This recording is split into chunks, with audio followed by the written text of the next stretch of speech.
নেত্রকোনা পূর্বধরা থেকে আবুল কালাম আজাদের রিপোর্ট। বাংলাদেশ জিন্দাবাদ। বাংলাদেশ জাতীয়তাবাদী দল বিএনপির চেয়ারপারসন ও ভারপ্রাপ্ত চেয়ারম্যান জনাব তারেক রহমান বাংলার মাটিতে শীঘ্রই ফিরে আসার ঘোষণা দিয়েছেন। তিনি বলেন, দেখা হবে খুবই শীঘ্রই, ইনশাল্লাহ।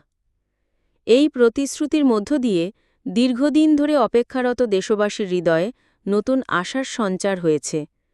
নেতাকর্মীরা বিশ্বাস করছেন, তারেক রহমানের দেশে ফেরা শুধু বিএনপির জন্য নয়, বরং বাংলাদেশের গণতন্ত্র পুনরুদ্ধারের আন্দোলনে এক গুরুত্বপূর্ণ অধ্যায় রচনা করবে।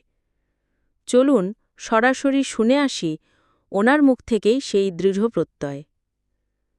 তারেক রহমান শীঘ্রই বাংলার মাটিতে ফিরে আসছেন। ইনশাআল্লাহ অতি শীঘ্র আপনাদের সামনে সামনাসামনি সরাসরি দেখা হবে। ইনশাআল্লাহ সকলে ভালো থাকবেন, সকলে সুস্থ থাকবেন। আল্লাহ হাফেজ। বাংলাদেশ জিন্দাবাদ। বাংলাদেশ জাতীয়তাবাদী দল জিন্দাবাদ।